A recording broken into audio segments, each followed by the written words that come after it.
Okay, here's the next part about making biscotti. I'm just going to go ahead and do it, and I'm going to try not to pay attention to the fact that I'm sort of, or I am, videotaping this because I'm not very good at this. So I'm just going to talk you through the recipe and the steps. I don't know how much you'll be able to see, but you'll be able to hear. In the mixing bowl, I have pre-measured out 1 cup of sugar, well, you can see it in there, and a half a cup of butter melted. I just want to double check on my ingredients. So you put those in your mixing bowl, melt your butter down, put it in your mixing bowl and turn it on and let it mix really, really well. I've already pre-measured out in this little bowl my 3 tablespoons of amaretto liqueur, a teaspoon of vanilla, a teaspoon of almond extract, and I have 3 eggs, 1, 2, 3, and a cup of chopped almonds because, like I said, I don't have the slivered almonds.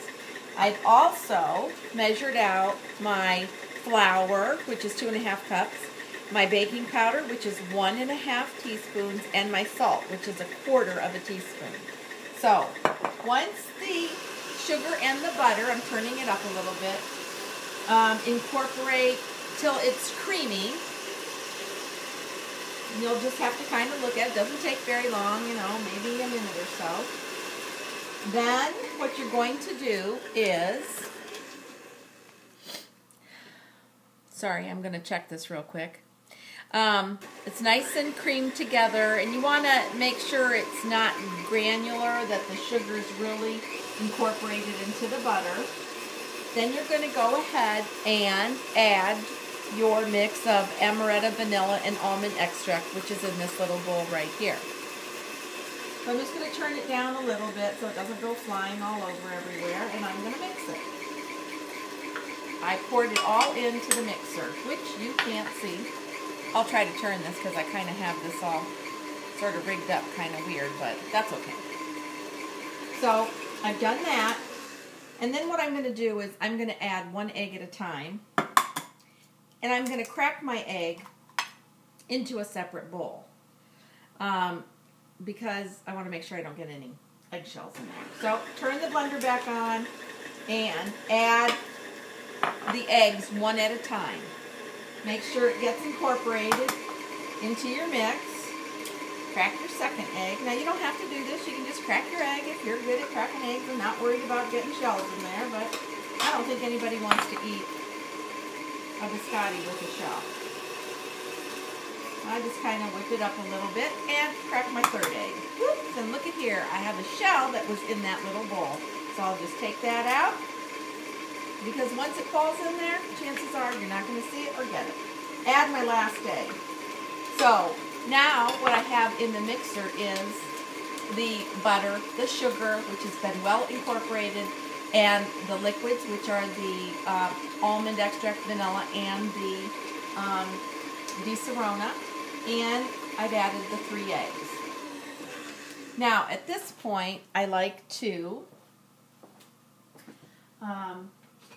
get a spatula, lift up the mixer, and just scrape down the bowl and make sure that everything's been well incorporated. Sometimes the sugar tends to stick to the side of the bowl, so just bring it down and turn it on a little, run it through.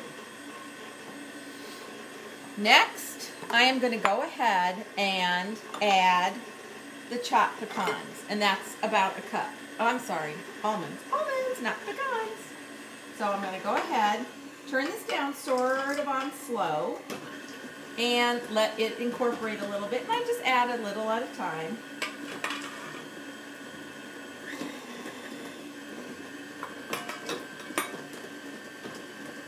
Stir it around. And then what I'm going to do with the mixer on just you can hear it, a little low speed, I'm going to add the flour a little at a time. And what I'm doing is I'm taking the flour from my bowl and I'm just grabbing my measuring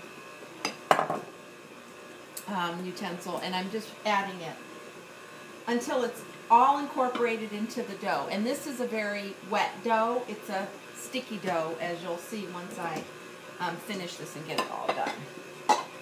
So I'm adding the next. And at this point, it's kind of a good place to lift the mixer up a little and clean the sides of the bowl down, just to get all that flour incorporated into the wet ingredients. And I have just a little more, and I've just added it. So I'll let that mix all up. Don't do it on high or you'll get some kickback on the flour, and it'll go all over the place. But I'm a messy cook anyways and a baker, so it doesn't matter. Everybody that knows me knows that. Now, I'm going to show you what this looks like. And it is a very sticky, ooey gooey dough. So what you're going to want to do is you're going to want to have your surface already prepared so that this dough will be easy for you to handle. So I'm going to turn my makeshift. First of all, let me show you this. Right there. These are the 4 Biscotti loaves. They have already baked in the oven, and they are now on the cooling rack. The next step I'll do is slice them, which I'm going to show you, and then rebake them in the oven again. Here is my pad that I have already floured, and this is where I'm going to drop the dough. For each batch, the dough will make 2 of these loaves here. 1, 2. So let me turn a light on here. Maybe you can see this a little better. And I just want to show you what I've done is I have flour that I've just kind of spread. And I'm going to position the camera now, and hopefully you'll be able